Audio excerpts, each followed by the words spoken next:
हामी त्यही बन्छौँ जुन कुरालाई लगातार गरिरहन्छौँ। त्यसैले कामले होइन, काम गर्ने बानीले हामीलाई महानताको चुचुरोमा पुर्याउने हो। युनानी दार्शनिक अरस्तुको यही भनाइसँगै यहाँहरूलाई रिफ्लेक्सनमा स्वागत छ। दर्शकहरू, हामी कार्यक्रम रिफ्लेक्सनद्वारा कोरोनाको करले कापेको हाम्रो अर्थतन्त्रको विकल्प खोज्ने प्रयास गर्छौँ, जसका निम्ति उद्यमीका अनुभव र आवाजलाई माध्यम बनाउँछौँ। आउनुहोस् कार्यक्रमलाई अगाडि बढाउँ। दर्शकहरू, तपाईँ हामीले कहिले विचार गरेका छौँ? हामीले खरिद गर्ने प्रत्येक वस्तुबाट व्यवसायीले कमाइरहेको हुन्छ र जुन देशका व्यवसायीले आफ्ना उत्पादनबाट राम्रो कमाइ गर्छन्, त्यो व्यवसायको सफलतासँगै त्यस देशको अर्थतन्त्र पनि सबल बनिरहेको हुन्छ।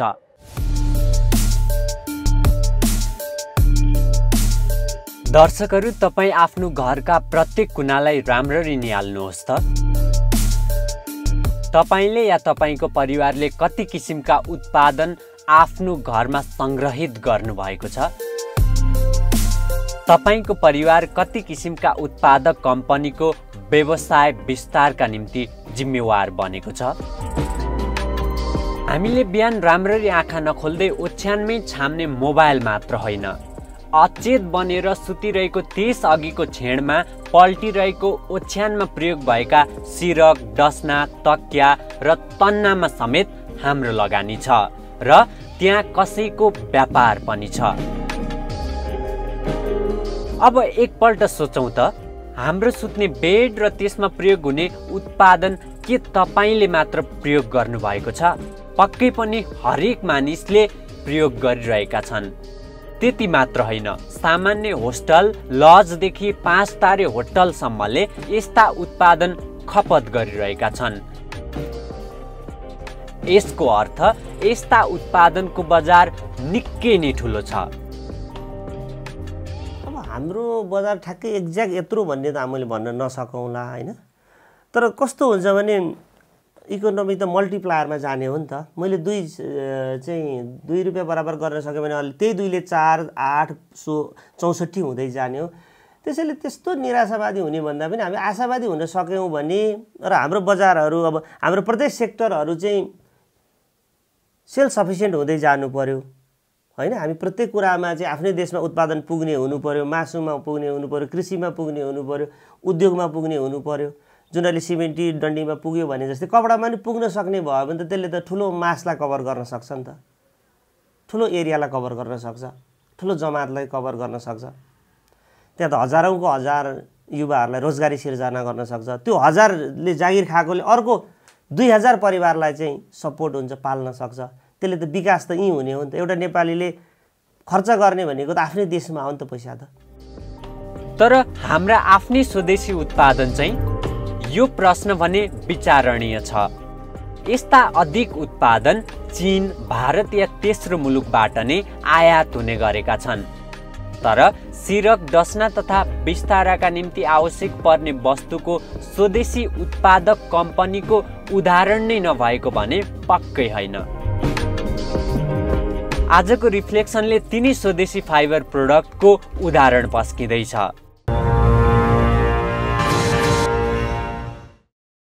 यदि साँच्चै मुलुकलाई सम्पन्न बनाउने हो भने हामीले दैनिक प्रयोग गर्ने अधिकांश वस्तु स्वदेशमै उत्पादन गर्नु आवश्यक छ, ताकि तपाईँ हाम्रो पैसा मुलुक बाहिर जान नपाओस्। तर हामीले प्रयोग गर्ने त्यत्तिका वस्तु स्वदेशमै उत्पादन गर्न सम्भव छ त? जब जब परशुराम जस्ता उद्यमीको प्रयासले गति पाइरहन्छन्, तब हामी निर्धक्कले भन्न सक्छौँ, अवश्य सम्भव छ। शिवपुरी फ्याब्रिकको कथा हो यो, जसले नेपालमै बेडसिट, सिरक, तकिया लगायत एउटा घरमा आवश्यक यस किसिमका फाइबर प्रोडक्ट उत्पादन गरेर बिक्री गर्छ। यो शिवपुरी फ्याब्रिक प्रोडक्सन लिमिटेड एउटा म्यानुफ्याक्चरिङ कम्पनी हो। यसले चाहिँ बेसिकल्ली हाउस युजको आइटमहरू प्रोडक्सन गर्छ। यो चाहिँ हामीले फाइबर रिलेटेड प्रोडक्टहरू बनाउँछौँ। सिरकहरू, बेडसिटहरू भयो, अरू पिल्लोहरू भयो, एउटा घरमा चाहिने सामानहरू नै युज गर्ने हो। शिवपुरी फ्याब्रिकको कथा यसरी सुरु हुन्छ। परशुराम दुलाल जो विद्यार्थी जीवनकालमै आफ्नो रोजीरोटीसँगै पढाइ खर्च जुटाउनका निम्ति एक फ्याब्रिक कम्पनीमा काम गर्ने गर्थे। त्यही क्रममा उनलाई यसको कच्चा पदार्थ उत्पादनदेखि बजार व्यवस्थापन सम्मका सबै प्रक्रियाका सम्बन्धमा राम्रो ज्ञान मिल्यो। परशुरामको पढाइ पुरा भयो, अब केही न केही काम गर्नु थियो। फ्याब्रिक कम्पनीमा जागिर गर्दै थिए। वर्षौंको जागिरबाट दिक्क लाग्न थाल्दै थियो। भित्री मनले भन्न थाल्दै थियो कि जागिर धेरै खाइस, अब आफै व्यवसायी बन्नुपर्छ। जानेको या सिकेको फ्याब्रिक उत्पादन थियो। बिस्तारै रुचि पनि यसमै बस्दै थियो। त्यही कारण परशुरामले केही लगानी जुटाएर यही क्षेत्रमा हात हाल्ने निधो गरे। यसरी जन्मियो स्वदेशी फाइबर उत्पादक कम्पनी शिवपुरी फ्याब्रिक। यही फिल्डमा चाहिँ स्टुडेन्ट लाइफमा आफ्नो चाहिँ डे टु डे एक्टिभिटिजको लागि चाहिँ खान बस्नको लागि चाहिँ हामीले चाहिँ मैले जागिर खान्थेँ। यस्तै कम्पनीमा जागिर खान्थेँ र त्यही कम्पनीबाट काम सिकेर बिस्तारै आफूले आफ्नो एजुकेसन जब कम्प्लिट भयो र त्यस पछाडि मैले चाहिँ थोरै पुँजी जुटाएर बिस्तारै बिस्तारै यसलाई चाहिँ आफैले आफ्नो सोचमा र आफ्नो विचारमा मार्केट अनुसारले प्रोडक्ट डेभलप गर्ने हिसाबमा मैले चाहिँ फ्याक्ट्री इस्टाब्लिस गरेँ। चुनौती भने कम थिएन। जुन समय परशुराम आफैले शिवपुरी फ्याब्रिक सुरु गर्दै थिए, त्यस समय नेपाली जनमानसलाई फाइबर उत्पादनका बारे समेत खासै ज्ञान थिएन। यता परशुराम भने त्यसकै व्यवसायका निम्ति तम्सिरहेका थिए।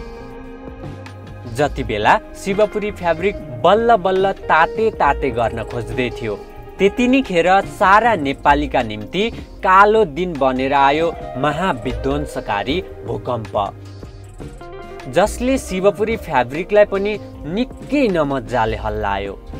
आफ्नो हात नभएको कुरामा के पो गर्न सकिँदो रहेछ र।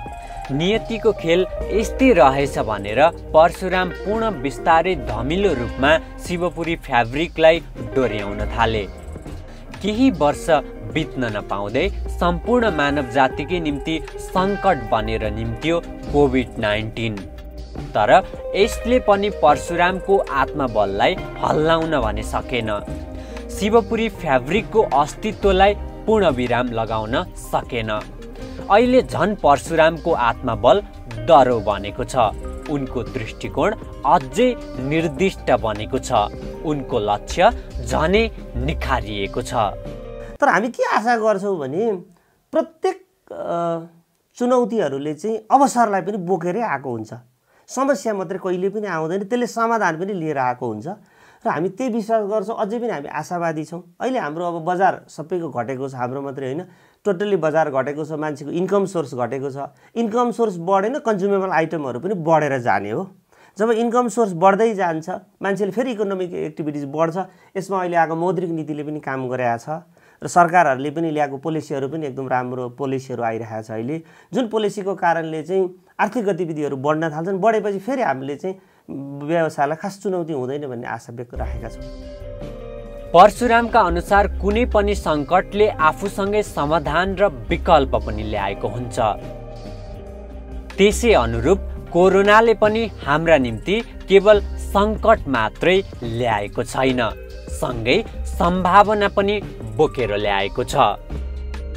सिर्फ यति हो कि हामीले त्यसलाई ठम्म्याउन सक्नु पर्यो। हिजो हाम्रो मुलुकले गतिलो व्यावसायिक अवसर पाएको थिएन। नेपालको ऐतिहासिक गतिका विविध चरणदेखि द्वन्द्वको घडीसम्म न त मुलुकमा कुनै व्यावसायिक सम्भावनाले उचित वातावरण पाए, न त नागरिकले नै स्वदेशभित्र आफ्नो भविष्यको चित्त बुझ्दो परिवेश देखे। तर यतिखेर हामी इतिहासको यस्तो घडीमा छौँ जहाँबाट आफ्नो स्वर्णिम भविष्य छर्लङ्ग बनेको छ, जसलाई देख्नका निम्ति कोभिड-19 पनि हाम्रा निम्ति सहायक बनेको छ।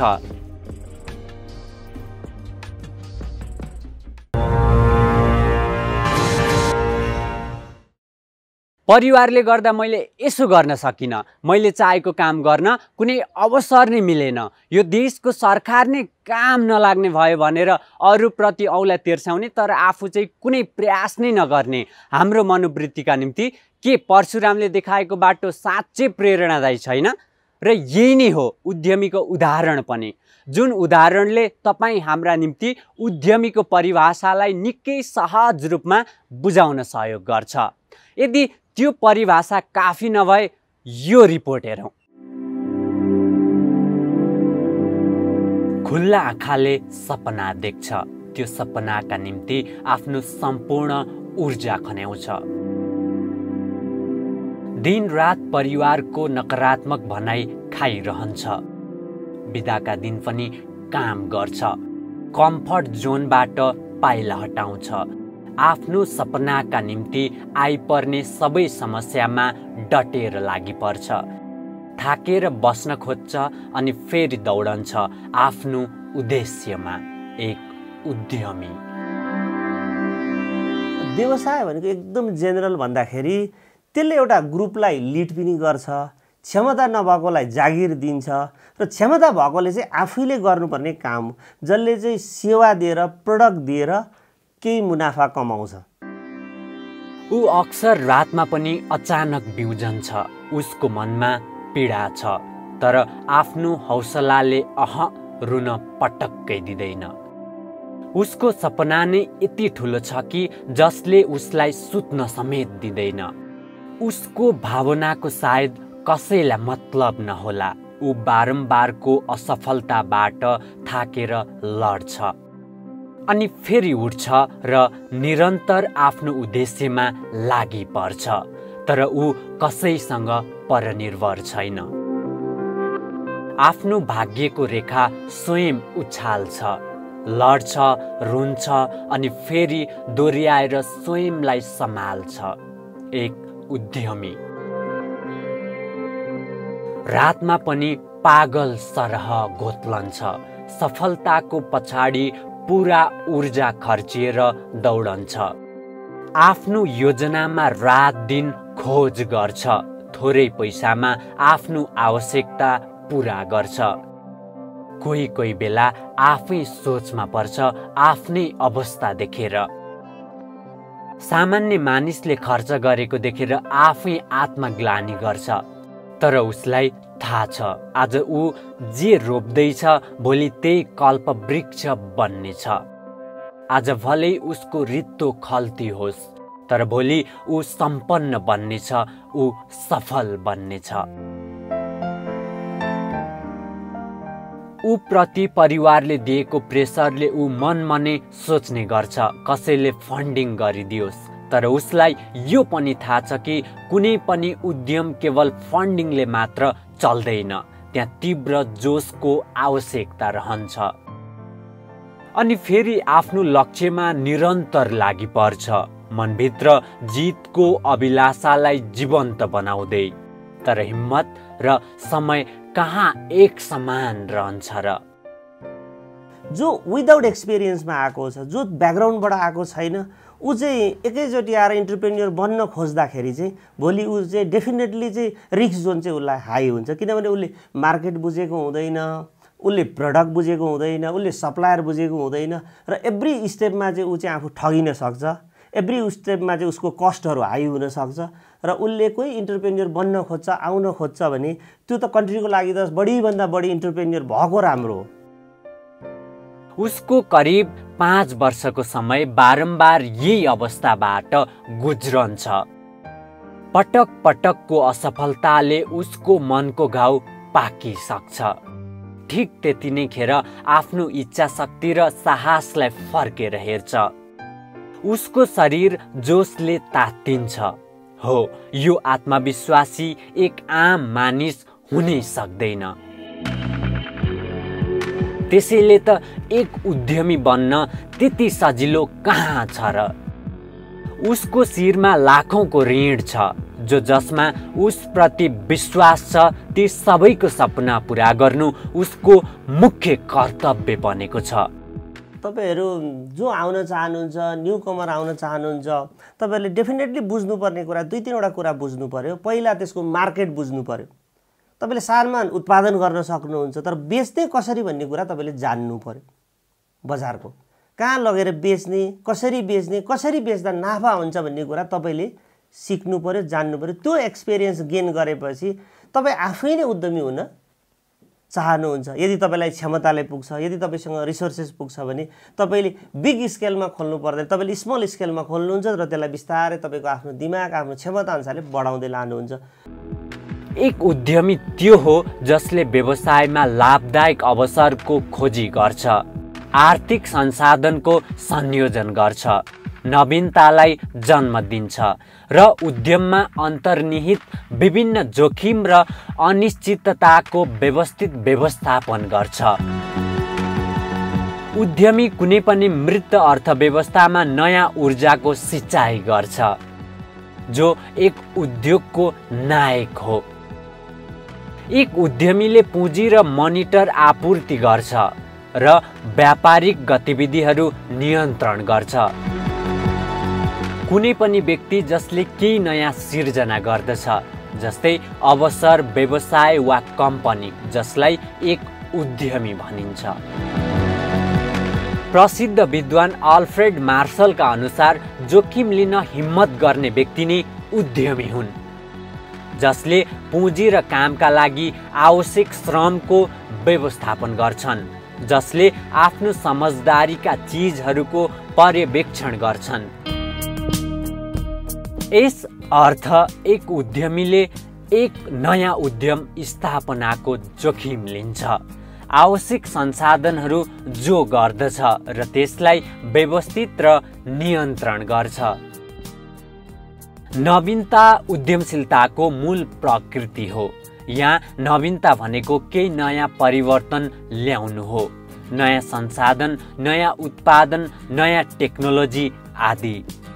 तसर्थ उद्देश्यपूर्ण र व्यवस्थित नवीनता उद्यमशीलताको मुख्य विशेषता हो। जोखिम अक्सर उद्यमशीलताको एक मुख्य विशेषता हो। यो भावना अनिश्चितताहरू र जोखिमहरू सहन सक्ने क्षमता हो। उद्यमशीलता ज्ञानमा आधारित एक कार्य हो। ज्ञान र अनुभवको आधारमा उद्यमशीलताको गुणले एक व्यक्तिको जन्म हुन्छ। उद्यमशीलता कुनै पनि हिसाबले मात्र आर्थिक संस्थाहरूमा सीमित छैन। यो एक जीवनशैली हो। उद्यम मानव जीवनको हरेक कार्यमा आवश्यक छ। शिक्षा, राजनीति, खेल जस्ता गतिविधिमा नेतृत्व र उपलब्धि हासिल गर्न उद्यमशीलता आवश्यक छ। उद्यमशीलता एक अर्जित अभ्यास हो जसले लक्ष्य, उद्देश्य र परिणामलाई प्राथमिक मान्दछ, भाग्यको रूपमा होइन। उद्यमशीलता केवल एक आर्थिक घटना वा कार्य होइन, तर यो वातावरणसँग सम्बन्धित एक खुल्ला प्रणाली हो। उद्यमी प्रवृत्ति सामाजिक, राजनीतिक, वैज्ञानिक, प्राविधिक, आर्थिक र भौतिक वातावरण र उनीहरूको परिवर्तनको अवधारणालाई नै ध्यानमा राखेर विकसित हुने गर्छ।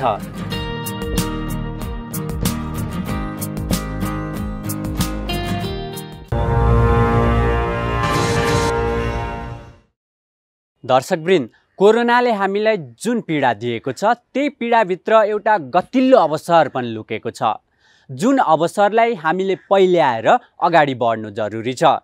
हाम्रो मुलुकलाई गफले मात्र नभएर यथार्थमै समृद्ध बनाउने हो भने साहस र धैर्यताको कवच लगाएर अब यहाँबाट हामीले चढ्नुपर्ने उकालो पहाड हो।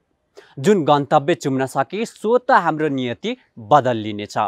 हवस् त, आजलाई कार्यक्रमबाट बिदा दिनुहोस्। कृपया कतै हिँड्दा अनिवार्य मास्कको प्रयोग गरौँ। कोभिड-19 को नियन्त्रणका निम्ति जिम्मेवार बनौँ। नमस्ते।